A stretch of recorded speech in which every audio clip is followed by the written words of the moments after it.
Hello, everybody. Happy Wednesday morning. It's Dave Neal here, stand-up comedian and host of Bachelorette Recap, a guy's review. It's the recap of part one of the two-part finale. Next part will be Tuesday, a whole week away, but in the meantime, we have a lot to talk about here, including why everyone's yelling at Rachel. We'll get into it. Follow me on Instagram at DNeals. I'm also going to be on Patreon later this morning, patreon.com/Dave Neal for private behind-the-scenes content. All right, let's get right into it. I take notes, read them back to you. No edits, no jump cuts, just me, you, and some good old-fashioned fun over here. Right, the show's supposed to be about fun, and, well, this time of the season, it gets real serious. And we've got Gabby and Rachel looking spectacular at the live reaction event in Hollywood. Gabby looks like she's celebrating New Year's Eve in 1988, and Rachel looks like she's at a funeral. A sleek and sexy funeral, though. Give her credit. She looks fantastic. But, of course, that will set the tone for tonight. All right, they go back to Riviera Maya, which is where we left off last episode. Not looking good here for old Zachy boy. Zach pulls Rachel aside and says how weird the fantasy suites were. Yeah, you never want the way to describe the fantasy suites as weird, passionate, romantic, sexual, didn't sleep much. Yeah, but weird, no, you don't want that. But that's how it can go sometimes. Too bad.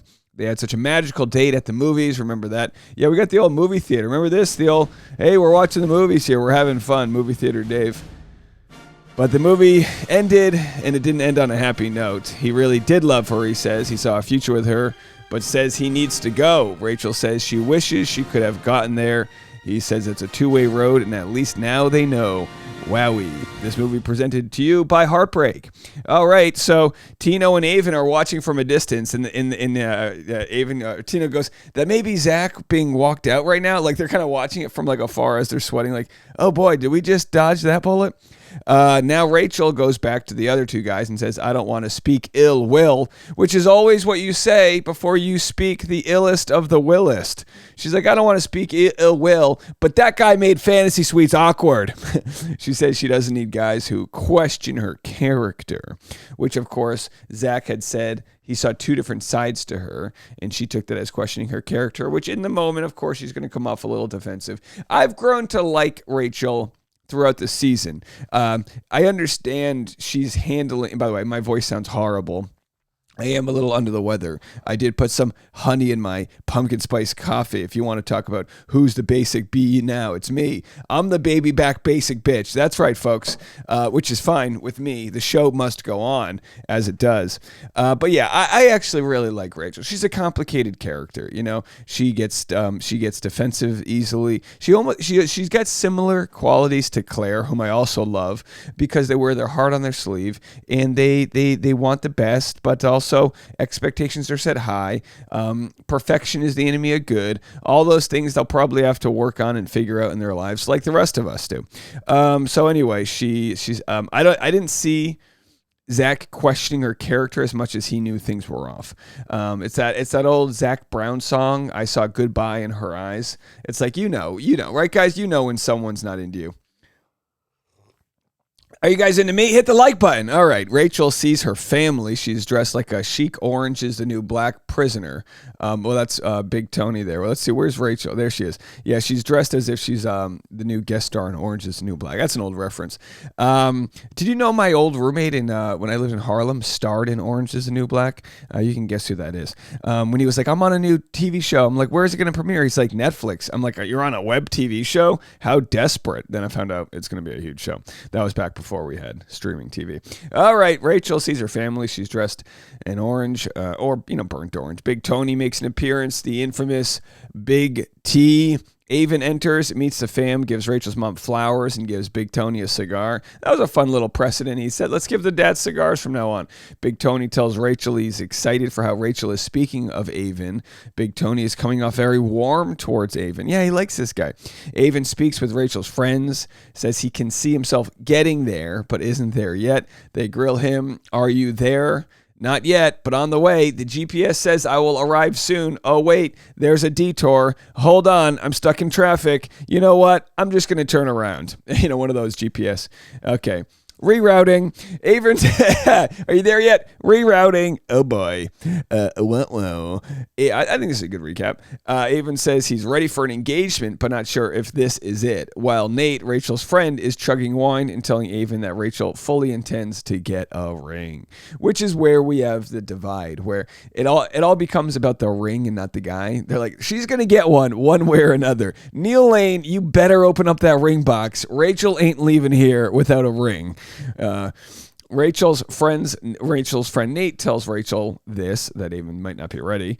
Rerouting, and Rachel now is a little taken aback. I don't think Avon would tell her friends anything he wouldn't tell her, but she does this like, oh, that's the face she made when Zach tried to bang in Fantasy Suites. She's like, you think you're going to get some of this? No bueno. But Rachel is really stuck on making sure she is engaged at the end of this. Now Rachel and Avon speak. Avon says how well the convo went. He's like, yeah, the convo went great. She's like, read the room. No, it didn't. While Rachel's like, let's chat. Avon tells Rachel nothing has changed. She's falling in love with her and sees a life with her. He just wants to make sure it's 100% right. Rachel says she's confused, so they fight. Yikes. Rachel says she wants her friends and family to be confident that he is the one. He says he wants to be with her. She says she wants to be. He's like, I want to be with you. And she's like, I want to be engaged. So the convo is ridiculous. It kind of goes back and forth.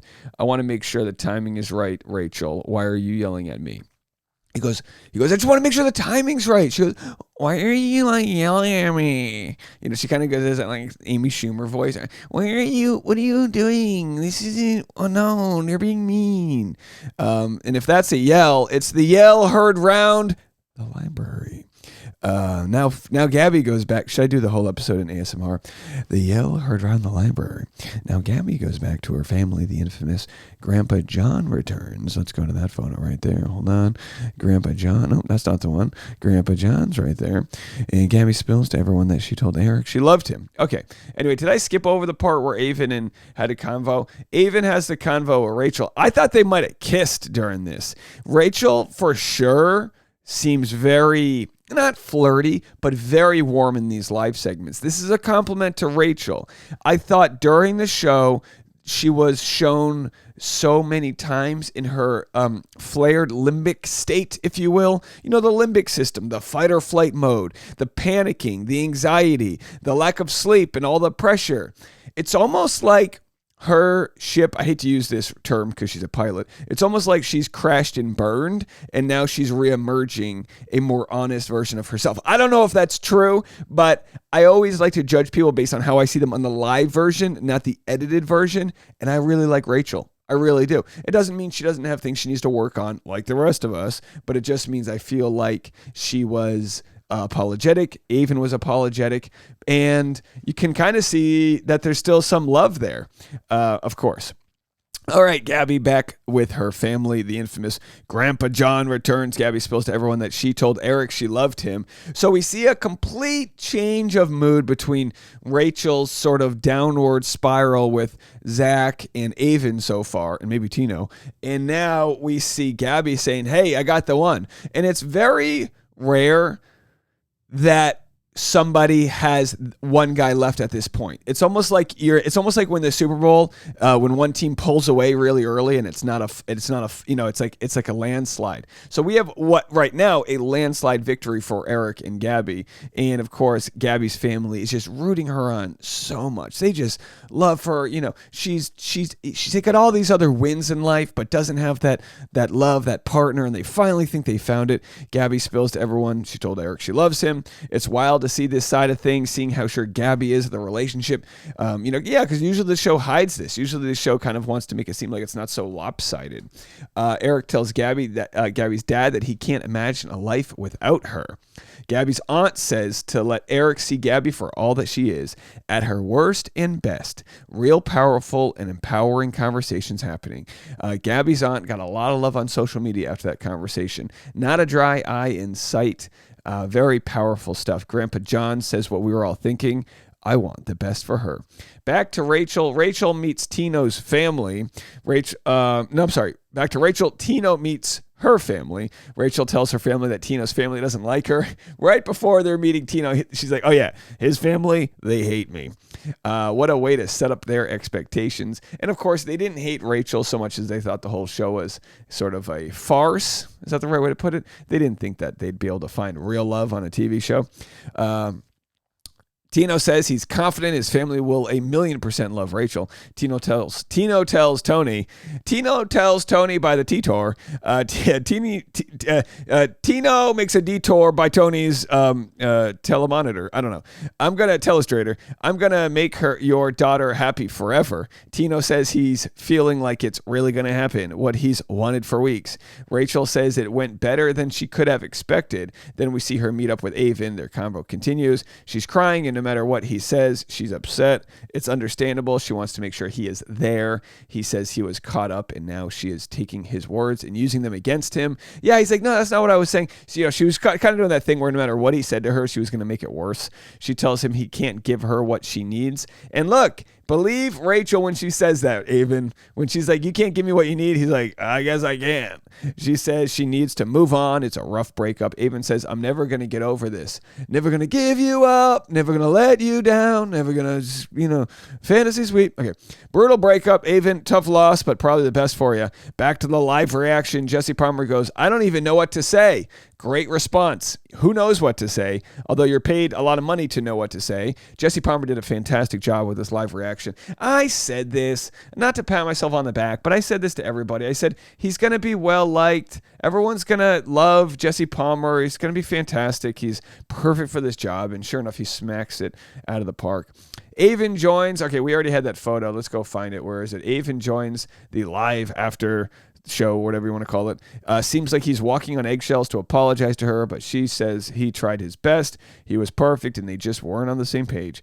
Rachel says she wishes Avon nothing but the best. And who knows, maybe that best will have them getting back together. I don't know. It's like, probably not, but hey, I feel like they broke up sort of on, the only reason they broke up was really because he wasn't that far along in the relationship, and you could say she wasn't either. She wanted the ring, but maybe the real victory is not getting the ring, and they try to work things out. I don't know. What do you guys think? All right, back to Eric's final date with Gabby. He tells her how much he loves her. Eric tells Gabby he wants to date her in the real world. Oh boy, says he wants to date her in the real world. How dare you tell her that? He says getting engaged before that happens isn't how it usually goes. Fair. Gabby says she doesn't want to force him into his decision. Eric chases after her. Gabby says, here we are in a big, fat dumpster fire. Jesse Palmer crushes it live, does a perfect and flawless job. And what do you guys think? That's part 1 of the finale. Next week, we're going to get a lot of answers. Make sure you're subscribed to the channel here. We're going to have the breaking news of who the next Bachelor is as soon as it drops. Reality Steve says he might have it in the next couple days. As soon as that info drops, we're going to have it here for you guys along with all the other content. So make sure to hit subscribe. I got stand-up show dates that are on my Instagram at DNeals. Oh, and we have a new teacher of the day. I didn't even mention it. We'll feature the teacher of the day in the next video, but you can click on the link below if you want to donate to our teacher of the day. Again, there will be a link in the comment section. You can send them any number of gifts that'll help out their classroom, and we appreciate you all so much. We'll see you later. Bye, guys.